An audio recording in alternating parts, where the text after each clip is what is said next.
परिवर्तनहरू पनि समयानुकूल ढङ्गले ल्याउँदै गए। जागरण ल्याए। मैले फेरि दोहोऱ्याइरहनु पर्दैन, नेपालमा अनगिन्ती अग्रजहरूले बलिदानपूर्ण सङ्घर्ष गर्नुभएको छ। सुदूरपश्चिमका मात्रै पनि अघि भर्खर साथीहरूले नाम लिनुभयो। बाँकावीरदेखि, दशरथ चन्ददेखि, भीमदत्त पन्तदेखि विभिन्न लडाकुहरू आदि शहीददेखि अहिलेसम्मको जुझारु सङ्घर्षमा धेरैले जीवन दिए। यो सुदूरपश्चिम प्रदेश अलिकति पछाडि परेको थियो, अब सुदूरपश्चिम पछाडि पर्दैन। सुदूरपश्चिमको विकासका लागि हामीले बाटो समातिसकेका छौँ, मार्गचित्र कोरिसकेका छौँ। शिक्षाको क्षेत्रमा, स्वास्थ्यको क्षेत्रमा, सामाजिक विकासको क्षेत्रमा हामीले थुप्रै कामहरू, सामाजिक जागरणको क्षेत्रमा थुप्रै कामहरू गरेका छौँ। त्यहाँका विभिन्न उत्पीडनका कथाहरू अब निरन्तर रहन सक्दैनन्। ती उत्पीडनका कथाहरूलाई हामी अन्त्य गर्छौँ। उत्पीडनका कथा, उत्पीडनका प्रवृत्ति कम्युनिस्ट पार्टीमा पनि नेता भयो भने अर्कोलाई उठ्नै नदिने, थिचेको थिचै गर्ने, थिचेको थिचै गर्ने। मैले चाहेर पनि सुदूरपश्चिमबाट अहिले 4 जना मन्त्री यही बसिरहनु भएको छ।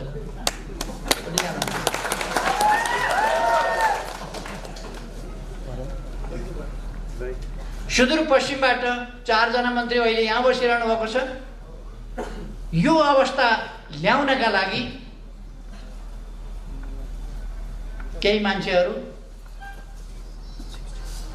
अगाडि बढ्ने यात्राको डुङ्गा चढ्नु मान्नु भएन, किनारमै छुट्नुभयो।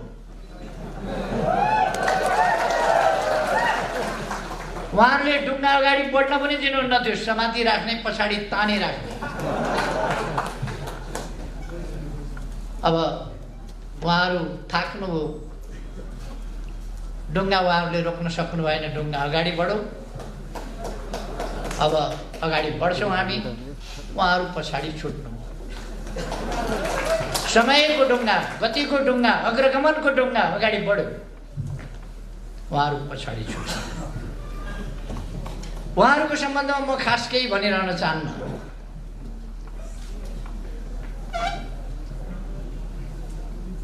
उहाँहरूका जुलुसमा हिजो उहाँहरूले के नारा लाउनुभयो, कस्ता नारा लाउनुभयो, महिलाहरूप्रतिको उहाँहरूको दृष्टिकोण के रहेछ, गणतन्त्रप्रतिको दृष्टिकोण के रहेछ, गणतान्त्रिक प्रणालीको सर्वोच्च संस्थाप्रतिको उहाँहरूको मान सम्मान के रहेछ, त्यो कुरा उहाँहरूले सडकभरि छताछुल्ल छरेर जानुभयो। कतै लुक्या छैन, मैले दोहोऱ्याइरहनु पर्दैन, भनिरहनु पर्दैन। जसको ध्यान आफूमा मात्रै छ, आफ्नो पदमा छ। बोलेको भाषण के थियो?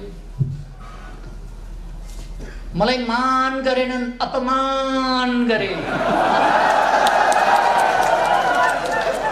तपाईँहरूले सुन्नुभयो? जसको ध्यानै त्यतिमा छ,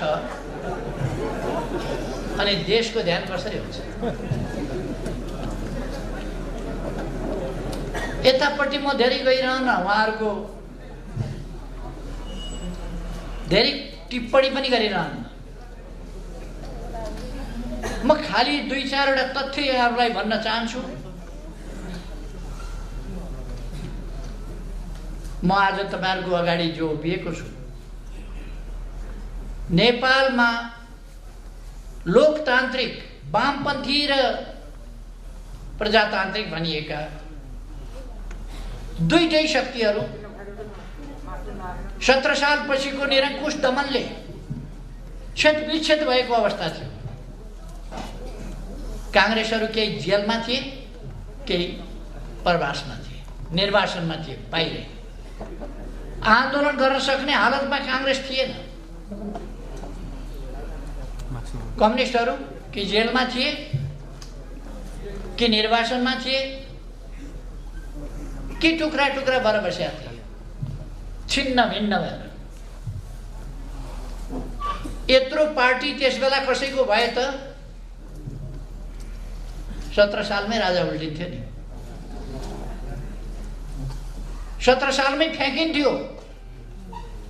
लोकतन्त्रलाई फाल्ने राजा, जनतन्त्रलाई फाल्ने राजतन्त्र त्यति बेरै फालिन्थ्यो। तर जनतालाई सचेत बनाइएको थिएन, सङ्गठित बनाइएको थिएन। आफ्ना आफ्ना पछि कुदेपछि केही पनि हुँदैन। त्यस्तो अवस्थामा टुक्रा टुक्रा शक्तिहरू, जनताको शक्तिलाई टुक्रा टुक्रा पारेको अवस्थामा 50 वर्ष अघि हामीले एउटा नयाँ आन्दोलन, नयाँ अभियान सुरु गर्यौँ। सही विचारका साथ अगाडि बढ्नुपर्छ। त्यसकारण पहिले आन्दोलनका निम्ति सही विचार टुङ्गो लगाउनुपर्छ। हामीले लोकतान्त्रिक गणतन्त्रको विचार टुङ्गो लगायौँ। त्यसलाई प्राप्त गर्नका लागि त्यस विचारमा केन्द्रित परिवर्तनकारी समतामूलक समाज निर्माण गर्ने विचार, त्यसमा केन्द्रित भएको सुदृढ सङ्गठन, व्यापक सङ्गठन आवश्यक छ। त्यसकारण हामीले व्यापक सङ्गठन र सुदृढ सङ्गठन निर्माण गर्ने अभियान सुरु गर्यौँ। अलिक पर्याप्त अनुभव र अध्ययनको कमी, उमेरको पनि कमी, अनेक कारणहरूले आन्दोलनमा केही कमीहरू पनि रहे।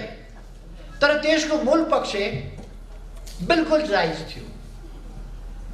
जनताको हातमा शासन भएको, जनतामा सार्वभौम सत्ता रहेको, गणतन्त्रात्मक शासन व्यवस्था हुनुपर्दछ र सामाजिक समानता सहितको, न्याय सहितको लोकतन्त्र हुनुपर्दछ र त्यो लोकतन्त्र सुशासन र आर्थिक विकासको बाटोबाट अगाडि जानुपर्दछ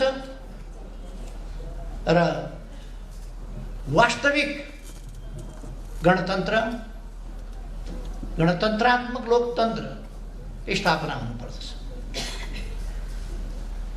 त्यसका लागि हामीले पहिले त जनताको शक्तिलाई मजबुत बनाउनु पर्छ भनेर आन्दोलनको एकीकरण, एकता, आन्दोलन विस्तार, सङ्गठन निर्माण, विचारहरूको प्रचार सुरु गर्यौँ र आन्दोलन अगाडि बढ्यो। अलिक समय त्यसले धक्का पनि खायो। अरू विभिन्न प्रवृत्तिहरू पनि आन्दोलनमा निस्किए, विभिन्न प्रवृत्तिहरू पनि अगाडि बढे। त्यसपछि विभिन्न समूहहरू पनि सङ्गठित हुन थाले। बीपी कोइरालाले कमेन्ट गर्नुभएको थियो, एउटा ठाउँबाट निस्किएको युवाहरूको एउटा साहसिक आन्दोलनले राष्ट्रिय राजनीतिमा यति प्रभाव पारेको छ भने कांग्रेस पार्टी जस्तो संस्था शिथिल भएर बस्नु हुँदैन। त्यो उठ्नुपर्छ र त्यसले लोकतन्त्रका लागि सङ्घर्ष गर्नुपर्छ। म झापाका युवाहरूको नीतिसँग सहमत छैन, तर उनीहरूको बलिदानसँग, उनीहरूको काम गर्ने भावनासँग, उनीहरूको बलिदानसँग सहमत छु र त्यो बलिदानलाई म प्रशंसा गर्छु। पीपी कोइरालाले भनेका थिए। यसको अर्थ नेपाली कांग्रेसलाई पनि त्यस आन्दोलनले ऊर्जा दिएको थियो। एकीकरण र एकताको नयाँ सिलसिला त्यहाँबाट सुरु भयो। त्यस सिलसिलाले अनेक जागरण ल्यायो, अनेकतिर समूहहरू, अनेक सङ्गठनहरू निर्माण हुँदै गए। एउटा धार झापा आन्दोलनको धारको रूपमा अगाडि बढ्यो। त्यो झापा आन्दोलन, त्यसपछि कोअर्डिनेसन केन्द्र, त्यसपछि नेकपा माले, त्यसपछि एमाले हुँदै अगाडि बढ्यो।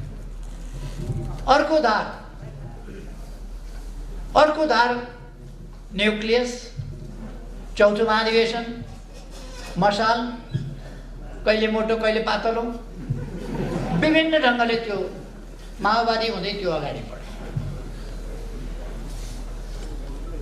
र हामीले सोच्यौं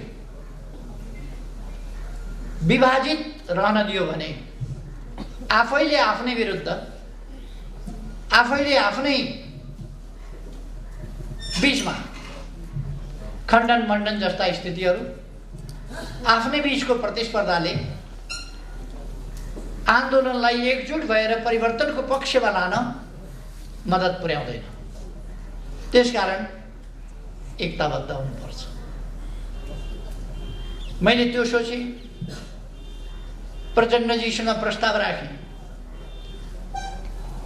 तपाई कांग्रेससँग मिलेर चुनाव लडेको थाहा छ हामीलाई, छोरी जिताउन।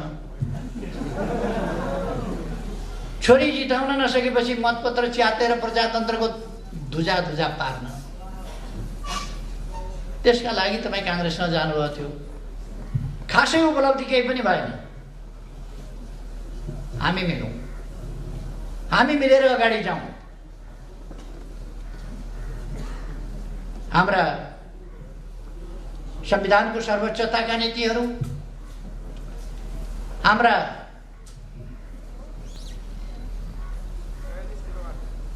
शान्तिपूर्ण संघर्षको कार्यदिशा, यी कुराहरूमा अब सहमत भइसकेपछि अलग्गै अलग्गै बसेर अलग्गै अलग्गै जानुपर्ने अवस्था छैन। यो लोकतान्त्रिक प्रणाली मानिसकेपछि, यो संविधान बनाइसकेपछि, यस संविधान अनुसार अगाडि बढ्ने भइसकेपछि फरक फरक बसिरहनुको आवश्यकता छैन। मिलौँ, चुनावमा मिलेर लडौँ भन्ने कुरा उहाँलाई असाध्य राम्रो लाग्यो। सुनौ सुनौ लाग्यो। अझ मैले भनिदिएँ, भोलि मिल्नै भएपछि 40% लिनुहोस्। उहाँलाई साह्रै सुन्दर कुरा लाग्यो, साह्रै राम्रो कुरा लाग्यो। हामीले एकताबद्ध भएर चुनाव लड्यौँ। तपाईहरुलाई थाहा छ, बहादुर भवन भनेको त्यहाँ कान्ति पथ भन्छ, जमलभन्दा उत्तर, दरबारभन्दा पश्चिमतर्फ। त्यहाँको बहादुर भवनबाट मङ्सिर 24 गते आएको प्रतिनिधि सभा चुनावको निष्कर्ष, त्यो निष्कर्ष राष्ट्रपति भवन पुग्न फागुन 2 गतेसम्म लाग्यो। पैदल हिँडेर जाँदा 10 मिनेटको बाटो,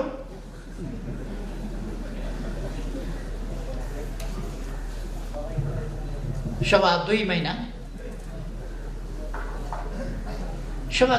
लाग्यो कम्तीमा। मैले त हेरिराखेको छु के पाकिराखेको छ खिचडी। त्यति बेला पनि चुनाव मसँग मिलेर लड्ने, 40% लिएर लड्ने, कमला कमला राम्रा राम्रा मिठा मिठा ठाउँ छानी छानी खाने, अनि सरकार बनाउन कांग्रेससँग वार्ता गर्ने र हामीसँग बार्गेन गर्ने। मलाई त 5 वर्षको प्रधानमन्त्री दिन्छु भनेको छ। लाज लाग्नु पर्ने होइन? वामपन्थी मिलेर चुनाव लड्ने, दक्षिणपन्थीसँग मिलेर सरकार बनाउने, कस्तो अचम्मको तरिका हो। त्यो छोडिदिनु। फागुन 3 गते म प्रधानमन्त्री हुँदा उहाँले मन्त्री बन्न कोही एकजना पनि नपठाएको तपाईहरुले देख्नु भएको छ। के पाकिरहेको थियो भित्रभित्र त्यो तपाई अनुमान गर्न सक्नुहुन्छ, बुझ्न सक्नुहुन्छ। जहिले पनि म मित्रताले अँगालो हाल्छु, उहाँ धृतराष्ट्रले जस्तो अँगालो हाल्छ। अँगालो त अँगालै मारे हो, धृतराष्ट्रले पनि अँगालै मारे हो।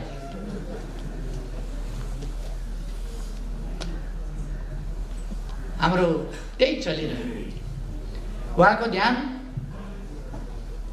कसरी कब्जा गर्ने, कसरी हत्याउने, त्यो मात्रै हुँदो रहेछ। मैले उहाँलाई अनेक सम्झाएँ, यो षड्यन्त्रकारी प्रवृत्ति छोड्नुहोस्। यो जाल जेल षड्यन्त्र र टिकडमको राजनीति छोड्नुहोस्। राजनीति भनेको धोका र बेइमानी मात्रै होइन, त्यसैमा नकुद्नुहोस्। राजनीति भनेको इमानदारिताका साथ देश र जनताको सेवा गर्नु, त्यसमा लाग्नु। यी 3 वर्षमा मेरा डोब साबुनका धेरै डल्लाहरू खर्च भए, धेरै स्याम्पू खर्च भयो, ड्रमका ड्रम पानी, ट्याङ्कीका ट्याङ्की पानी खत्म भयो। उहाँलाई धुँदा धुँदा सम्झाउँदा साबुन लायो पखालो जस्ता, साबुन लायो पखालो जस्ता। अन्तिममा तपाईँहरूले देखिहाल्नु, अन्तिममा देख्नुभयो के हुँदो रहेछ। उहाँहरू बहुमत छ भन्दै हुनुहुन्छ। के को बहुमत छ उहाँहरू? के को? मैले एकताका लागि पार्टीभित्र माधव गुट छँदै थियो, मलाई थाहा थिएन, थाहा थियो नि माधव गुट छ। फेरि प्रचण्ड गुट, उसलाई उत्तिकै सिट दिँदाखेरि दुईटा मिल्दा बहुमत पुग्छ उता भन्ने मलाई थाहा थिएन र। अनि यति 55-56 वर्ष राजनीति गरेको, 50 वर्ष अगाडिदेखि एउटा नयाँ आन्दोलन, एउटा नयाँ अभियान थालेर आएको मान्छेलाई यतिका टिकडम। उनीहरूले औँलामा थुक लाएर यस्तो गरेर सार्ने उतिर पर्छ। मैले त नबुझे जस्तो गरेर चुप लाएर बस्नु पर्यो। मेरो थुक यता औँलामा सर देख्यो कस्तो जादु, यता औँलामा सर देख्यो कस्तो जादु। यस्तो जादु उहाँहरूले धेरै देखाउनु, ए अँ हो भन्दै बस्यो। तर मैले देखाएको छु औँला सट्ट सार। उहाँहरूलाई मैले दिएको त्यो सङ्ख्या एकताका लागि दिएको थियो, एकीकरणका लागि दिएको थियो, यो देश बनाउनका लागि दिएको थियो, संविधान कार्यान्वयन गर्नका लागि दिएको थियो, स्थायित्वका लागि दिएको थियो, स्थिरताका लागि दिएको थियो, देश अगाडि बढाउनका लागि दिएको थियो। तर उहाँहरूले त्यो बहुमत आफ्ना स्वार्थका लागि प्रयोग गर्नुभयो। अपमान भयो, मान पाइन मैले, त्यसैका लागि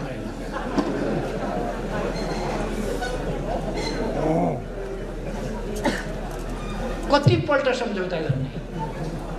मेरो एउटा ब्रिफकेस भरिएको छ प्रचण्डसँगका सम्झौताले। कतिवटा सम्झौता गर्ने? आज सम्झौता गरौँ, भोलिपल्ट काँचै, फेरि अर्को सम्झौता गरौँ, फेरि अर्का दिन काँचै। तपाईँहरूले सुन्नुभयो होला, एक दिन आउनुभयो, आधा आधा गर्ने भनेको थियौँ, तपाईँ नै चलाउनुहोस् प्रधानमन्त्री, जनताले स्थायित्व चाहेका छन्, तपाईँ नै प्रधानमन्त्री हुनुपर्छ भन्ने चाहेका छन्, त्यो मैले बुझेँ। अहिले म प्रधानमन्त्री हुन खोज्दा राम्रो मानेनन् जनताले, मलाई कार्यकारी अध्यक्ष दिएर काम गर्न दिनुहोस् पार्टीमा, तपाईँ नै अध्यक्ष प्रधानमन्त्री भएर चलाउनुहोस्, प्रथम अध्यक्ष त तपाईँ हुँदै हुनुहुन्छ। उहाँले आफैले भन्नुभयो। मैले भने सचिवालयमा बैठकमा राख्नुहोस् प्रस्ताव। उहाँले आफै सचिवालयको बैठकमा प्रस्ताव राख्नुभयो। मैले हुन्छ भन्ने। भोलिपल्ट मैले गल्ती गरेछु कि क्या हो कामले, गल्ती गर्नुभयो भने फेरि अर्को दिन सही निर्णय चाहिँ प्रस्ताव राख्नुहोस्, सच्याउनुहोस्, के निर्णय चाहिएको छ त्यो सच्याउनुहोस्। महाधिवेशन अलिक अगाडि नै गर्नु पर्यो, जहिले सकिन्छ तैले गरौँ नि त, जहिले सकिन्छ तैले गरौँ भनेपछि गत वर्ष माघ 14 देखि 19 सम्म भएको केन्द्रीय कमिटीको बैठकले आगामी महाधिवेशन 77 साल चैत 25 गतेदेखि 30 गतेसम्म हुने भन्ने फैसला गर्यो। उहाँकै अध्यक्षतामा म बैठकमा पनि बसेको थिएँ, उद्घाटनमा आएँ, समापनमा आएँ, बाँकी उहाँलाई छोडिदिएँ। उहाँले नै सबै पास गराएको। फेरि पास भइसकेपछि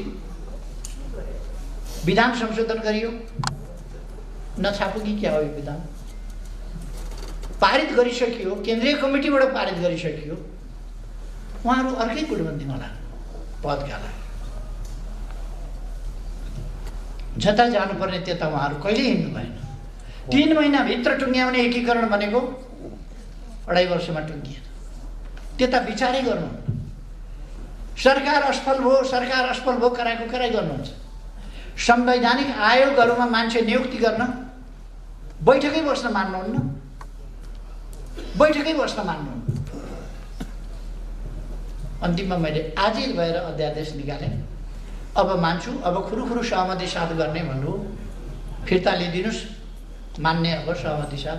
फिर्ता लिएका भोलिपल्टबाट फेरि छैन। यसपल्ट फेरि मैले अध्यादेश जारी गर्नै पर्ने भयो।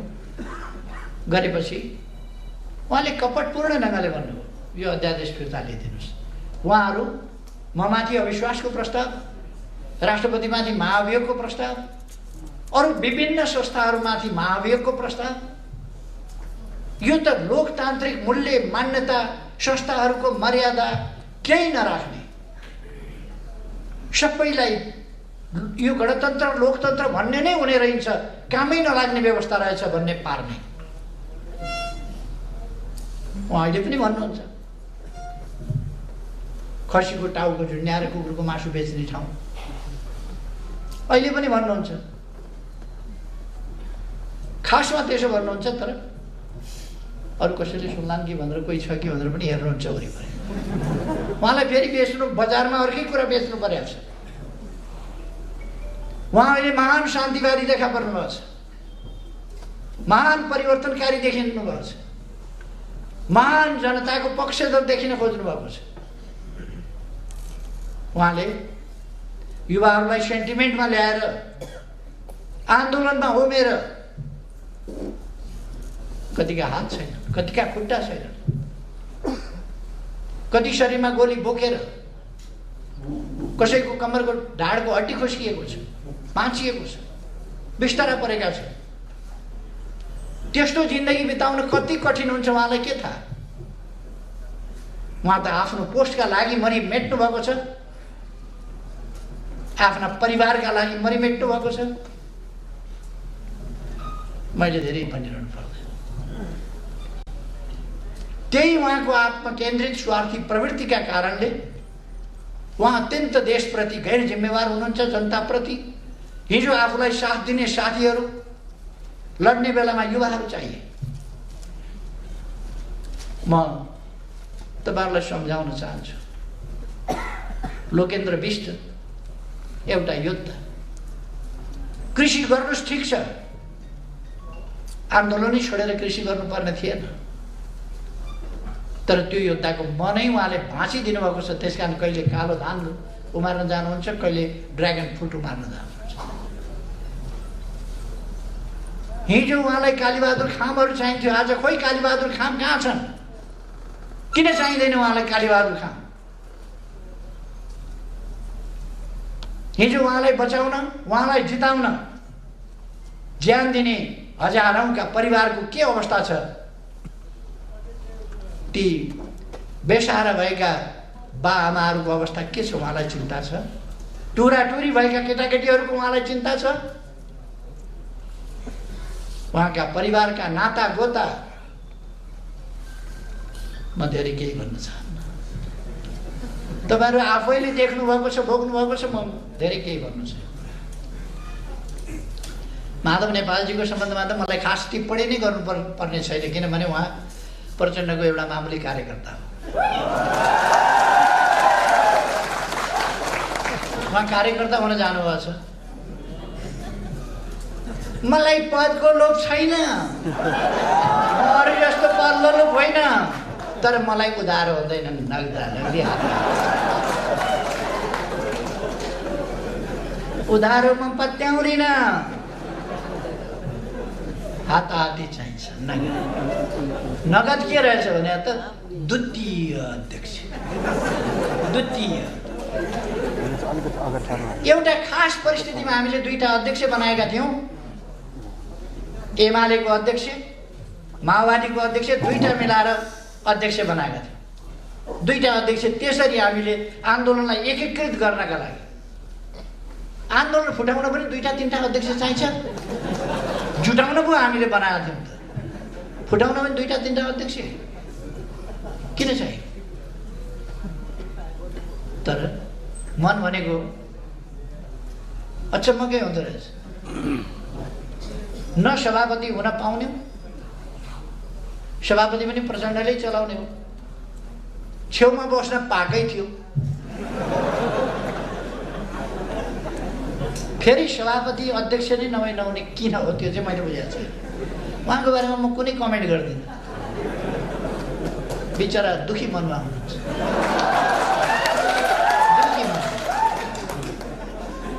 उहाँको मैले खास कमेन्ट गर्नु छ। अलिक पछि समय कति लाग्छ म भन्न सक्दिनँ। उहाँहरू हुन त उहाँहरूले वैशाखबाट ओली सिद्धियो भन्नुभएको छ।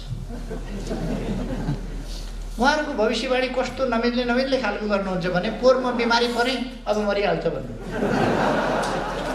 त्यो पनि मिलेन। पोहोर बराबरले म बिमारी परेँ, ब्याङ्कक गएँ उपचार गराउनु, काठको बाकसमा फर्किन्छ भन्नु। म त प्लेनको सिटमै बसेर आएँ। अस्ति म आकस्मिक रूपमा इन्फेक्सन भयो, अपरेसन गर्नु पर्यो। अपरेसन कहिले कहिले जटिल हुन्छ। अब गयो भनेर खुसी। उहाँहरूको भविष्यवाणी हुने खालको गर्दै गर्नुहुन्न। म मर्न त मर्छु, एक दिन मरिहाल्छु। उहाँहरूको आकाङ्क्षा पुरा हुन्छ, अगाडि पछाडि कसको कहिले के अब यो टुङ्गो हुँदैन प्रकृतिको, तर म चाहिँ एक दिन मर्छु। तपाईँहरूलाई सुन्न राम्रो लाग्दैन म मर्छु भन्ने कुरा, तर मर्छु, सत्य हो। मान्छे मरोस् भन्ने कल्पना विरोधीलाई, शत्रुलाई पनि गर्नु सभ्यता होइन। विरोधीको पनि स्वास्थ्य लाभको कामना गरिन्छ। मैले लड्नु छ भने एउटा अशक्त कमजोर रोगीसँग लड्न चाहन्न। अलिक मजबुत पाखुरा भएको, बलियो, राम्रै मसलदार, खेल्न जानेकैसँग खेल्न मजा आउँछ। त्यसकारण सुस्वास्थ्य रहन्छ, सुस्वास्थ्यको कामना गरिन्छ। उहाँहरू भन्नुहुन्छ चुनाव हुँदैन भनेर, चुनाव हुँदैन भनेर। वैशाखको चुनावमा केपी ओली पत्तासा भन्नुभयो, फेरि चुनाव हुँदैन भने भन्नुहुन्छ, वैशाखको चुनावमा केपी ओलीको पत्तासा पनि। म उहाँहरूलाई भन्न चाहन्छु तपाईहरूले पनि केही सिट चाहिँ ल्याउनुहोस् भन्ने मेरो शुभकामना छ। केही सिट ल्याउनुहोस्, तर त्यसका लागि अहिलेदेखि तयारी गर्नुहोस्। यो सडकमा गएर बेकार अलकत्रामा बसेर कपडा बिगारेर काम छ, घाम लागेको बेला अलकत्रामा बस्नुपर्छ, कपडा बिगार्न काम। अचम्म के भने लोकतन्त्र आइसक्यो। उहाँहरूले भने होइन अस्ति नै, अब सडकमा गइरहनु पर्दैन, अब लोकतन्त्र आइसक्यो, सदनबाटै सबै काम गर्न सकिन्छ। लोकतन्त्रको एउटा राम्रो सबभन्दा आधारभूत कुरो के हो लोकतन्त्रको? समय समयमा आवधिक निर्वाचन, समय समयमा जनताका बिचमा जाने, जनताबाट ताजा जनादेश दिने, जनताबाट अनुमोदित हुने, त्यो लोकतन्त्र। उहाँहरू पर भित्तो हान्नुहुन्छ सिंहौरी खेलेर, वहीँ खोस्रिनुहुन्छ, नजिकै आएर भेट्न डराउनुहुन्छ। पर सिंहौरी खेल्न सजिलो छ, उहाँहरू सिंहौरी खेलेर हिँड्नुहुन्छ। कहिले माइती घर मण्डला, कहिले प्रदर्शनी मार्ग सिंगौरी खेलेर हिँड्नुहुन्छ। एक्लै सिंगौरी खेल्दाखेरि कुनै खतरा हुँदैन, राम्रो छ। चुनावमा भिडेका बेला उहाँहरूलाई थाहा हुनेछ, जनताले मतदान गरेका बेला थाहा हुनेछ। मेरो सुझाव छ केही सिट तपाईँहरू पनि जित्नु छ भने अहिलेदेखि चुनावको तयारीमा लाग्नुहोस्। उहाँहरू हल्ला गरिरहनु भएको छ कराएर। संसद पुनर्स्थापना हुन्छ। संसद पुनर्स्थापना संविधानले मिल्दैन। संविधानले मिल्ने भए पुनर्स्थापना हुन्थ्यो, संविधानले मिल्दैन। 64% बहुमत भएको सर्वसम्मत बहुमतको नेताले अहिले संसद विघटन भएपछि को कता छ के छ त्यो बेग्लै कुरा होला। जति बेला मैले विघटनको सिफारिस गरेँ त्यति बेला संसदको 64% बहुमतको सर्वसम्मत नेता हुँ म। त्यस हैसियतले मैले सिफारिस गरेको छु विघटन। अब बाँकी 36%मा विकल्प बन्छ। विकल्प भनेको बहुमत चाहिन्छ। विकल्प भनेको 51% चाहिन्छ। त्यहाँ 51% बिना सरकार बन्दैन। सरकार बन्ने विकल्प छैन भने संसद पुनर्स्थापना के का लागि हुन्छ? अस्थिरताका लागि, तमासाका लागि हुन्छ। संसद पुनर्स्थापनाको सम्भावना छैन। कतिले भन्छन् फेरि संविधानले होइन, हाम्रा कतिपय वकिल साहबहरू पनि संविधानले होइन राजनीतिक आग्रहवश भन्छन् संविधानमा विघटनको कुरै लेखेको छैन। धारा 76 को उपधारा 7 मा प्रधानमन्त्रीको सिफारिसमा राष्ट्रपतिले प्रतिनिधि सभा विघटन गर्नेछ र नयाँ निर्वाचनका लागि मिति तोक्नेछ। नयाँ मिति तोक्ने कुरा राष्ट्रपतिले तोक्ने त्यसमा व्यवस्था छ। 5 वर्ष अगाडि संसद विघटन हुनै सक्दैन भन्नुहुन्छ उहाँहरू। धारा 85 ले भन्छ अगावै विघटन भएमा बाहेक संसदको अवधि 5 वर्षको रहनेछ। अनि राजनीतिक आग्रह देखाएर हुन्छ? संविधानमा के व्यवस्था छ हेर्नु पर्यो। दुनियाँको अभ्यास के छ हेर्नु पर्यो। बेलायतमा लिखित संविधान छैन, तर अस्ति भर्खर संसद विघटन भयो, निर्वाचन हुँदैन। संसदीय प्रणालीमा प्रधानमन्त्रीको प्रेरोगेटिभको रूपमा यसलाई मानिन्छ। अब चुनाव हुँदैन के किन हुन्छ? बर्बाद हुन्छ, संविधान जान्छ, व्यवस्था जान्छ, गणतन्त्र जान्छ। तपाईहरु भन्नुहोस् त के संविधान जान्छ चुनाव गर्दा? चुनाव गर्दा गणतन्त्र जान्छ? चुनाव गर्दा लोकतन्त्र जान्छ? केही पनि जाँदैन। चुनाव गर्दा लोकतन्त्र मजबुत हुन्छ, जनताले आफ्नो ताजा फैसला दिन्छ। र साथीहरूलाई म भन्न चाहन्छु, तपाईहरु ढुक्कले यो देशलाई अन्धकारमा पर्न नदिने, अलमलमा फस्न नदिने शक्ति हामी हौं। हामीले अलमलमा फस्न दिन हुँदैन। हामी नभएको भए म तपाईहरुलाई भन्न चाहन्छु, हामी नभएको भए संविधान बन्दैन थियो। तपाई हामीले देखाएको छैनौं कसरी हामी अड्नु परेको थियो, कसरी हामीले अरूलाई अड्याउनु परेको थियो। हामी यदि हामी नभएको भए नाकाबन्दीको सामना डटेर कसले गर्न सक्थ्यो? कसैले पनि गर्न सक्दैन। नेपाल एउटा सार्वभौम सत्ता सम्पन्न स्वतन्त्र राष्ट्र, तर यो देश एउटा देशबाट घेरिएको थियो भूपरिवेष्टितका नाउँमा। अर्कोतिर पनि छिमेकी छ, त्यताबाट बाटो खोल्न सकिन्छ, त्यताबाट बन्दरगाह प्रयोग गर्न सकिन्छ, त्यताबाट पनि समुद्रमा जान सकिन्छ। विश्वसँगको जमिन मार्फतको सम्बन्ध हाम्रो त्यताबाट पनि हुन सक्छ। हामी नहुँदा त्यो काम इतिहासमा नेपाल यही थियो, चीन त्यही थियो, भारत त्यही थियो। नेपाल यही छ, चीन त्यही छ, तर किन पारवन र उसको यातायातको सम्झौता किन भएन? चीनतिरबाट नाका किन खोलिएन? उत्तरमा अनिकाल पर्छ, अनेक समस्याहरू आइपर्छन्। चीनको बाटो प्रयोग गर्ने सम्झौता किन गरिएन? त्यसका लागि देशको स्वाभिमानलाई, देशको स्वाधीनतालाई र स्वतन्त्रतालाई सम्मान गर्ने र प्रयोग गर्ने आँट, ती कुराहरू चाहिन्छ। हामीले नै ती काम गर्यौँ। तपाईँ हामीले देखेका छौँ। मैले अनेक योजनाहरू सुरु गरेको थिएँ भूकम्पभन्दा पछि, म सरकारबाट हटाइएँ।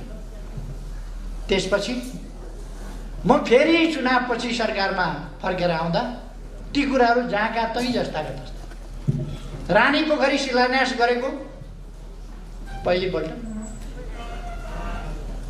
फर्केर अर्कोपल्ट सरकारमा आउँदा त शिलान्यास गरेको ढुङ्गो बिस्तारै सुकिराख्यो। केही भएको छैन। मै बनाउँछु मेरो धरहरा भन्ने एउटा राष्ट्रिय अभियान लान खोजेको थिएँ मैले। 35-36 करोड कति रुपियाँ उठेको थियो। त्यो अभियानको रूपमा जान पाएन। धरहराको खण्डहरू जस्ताको जस्तै। अब केही महिनापछि साथीहरू 22 तला माथि चढेर धरहराबाट काठमाडौँ सहर घुमिघुमिकन हेर्नुहोस्, आनन्दले हेर्नुहोस्, घुमिघुमिकन काठमाडौँ। हाम्रो इतिहासदेखिको धरहरा, उहिलेदेखिको धरहरा पटक पटक भत्कियो। अब नभत्किने गरी बनेको छ धरहरा। अब भत्किँदैन। लोकतन्त्र पहिले खोसियो, मान्छेहरूलाई अलिअलि झस्को छ। 17 सालमा लोकतन्त्र खोसियो। पछि 59 साल, 58 साल र 61 सालमा लोकतन्त्र खोसियो। त्यस्ता झस्काहरू मान्छेलाई छन्। तर त्यति बेला कुखुरा खाने स्याल थियो। कुखुरा खाने स्याल भएका बेला कुखुरा हरायो भनेर स्याल नभएपछि अब कुखुरा हराउँदैन। त्यस बेला राज संस्था थियो। अब राज संस्था छैन। त्यसकारण यहाँ कसैले खोज्न सक्दैन। अर्को कुरा, त्यस बेला जनता पर्याप्त सचेत थिएन। जनता त्यति सङ्गठित थिएन। जनता त्यति एकजुट भएर आन्दोलनमा उत्रिन सक्ने अवस्था थिएन। त्यसै कारण लोकतन्त्र खोसिन्थ्यो। अब जनता सचेत छ, सङ्गठित छ।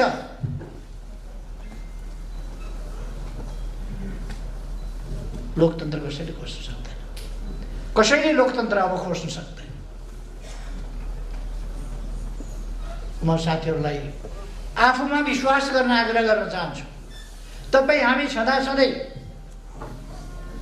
गणतन्त्र मास्न सक्ने, लोकतन्त्र खोज्न सक्ने, त्यसलाई अल्मल्याउन, वर्ग ल्याउन सक्ने तागत कोही हुन सक्छ?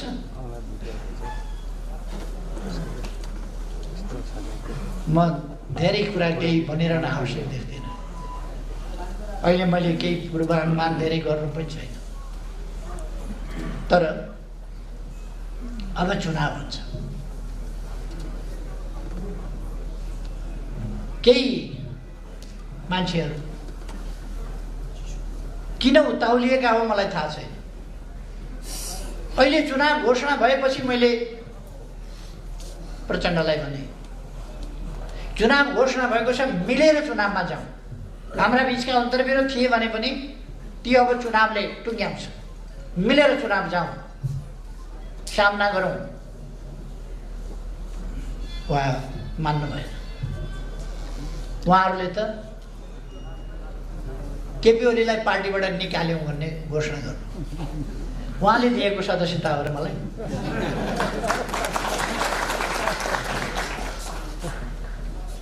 म जेलमा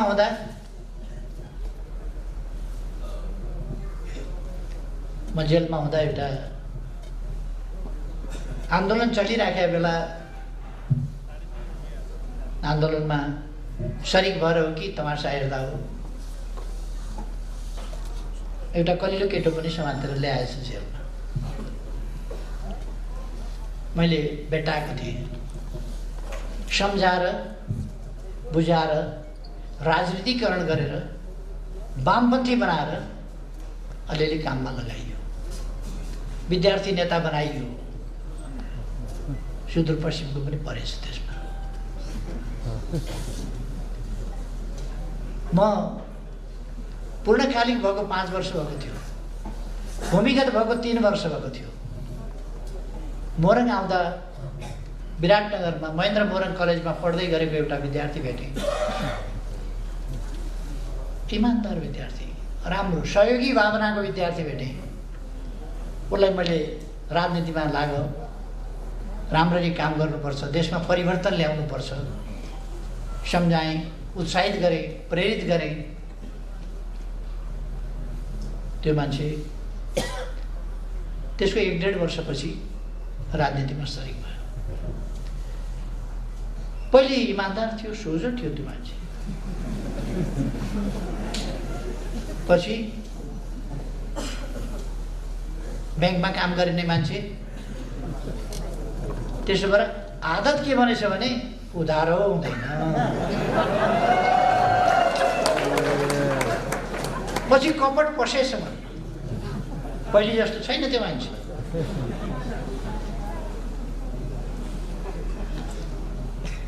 मैले धेरै केही नभनौँ, प्रचण्डसँग एकता गरियो। हिन्दीमा एउटा उखान भन्छ, मौत आती है तो चिट्ठी के पैरू गाते। कमिलालाई काल आयो भने पखेटा पलाउँछ अरे। काल नआउँदाखेरि पालभित्र बसिराखेका हुन्छन् कमिलाहरू ताती नै। काल आएपछि पखेटा पलाउँछ, पखेटा पलाएपछि पालभित्र बस्नु भएन, बाहिर निस्किएर फुरफुर उड्न थाल्छ। चराहरू घुमिराखेका हुन्छन्, त्यही खोजेर जति फुत्त निस्केर फुरेर उड्छ, ट्याप्प पारो ट्याप्प पारो ट्याप्प। अहिले यिनीहरू फुर फुर फुर फुर भएका छन्, गाली गरेर हिँडेका छन्, मुख छाडेर हिँडेका छन्, दोलाबाट फुतफुत निस्किँदै फटेफटे गर्दै हिँडेका छन्। यो सबै हिसाब, यिनको विगतको हिसाब जनताले राखेका छ। यिनका जीवनभरिका कामको हिसाब जनताले राखेको छ। यिनका फिटफिटी जनताले ट्याप्प ट्याप्प ट्याप्प ट्याप्प। यो फुरफुरहरू केही होइन। त्यसै कारण आत्तिया छ, त्यसै कारण आत्तिएका छ। चुनाव भएपछि भनेपछि सातो भएको छ। म फेरि पनि आग्रह गर्न चाहन्छु, तपाईहरु आउनुहोस्। स्वस्थ निर्वाचन हुनेछ, स्वच्छ निर्वाचन हुनेछ, निष्पक्ष निर्वाचन हुनेछ, धाँधली रहित निर्वाचन हुनेछ, बत्ती निभाइने छैन, मतपत्र च्यातिने छैन।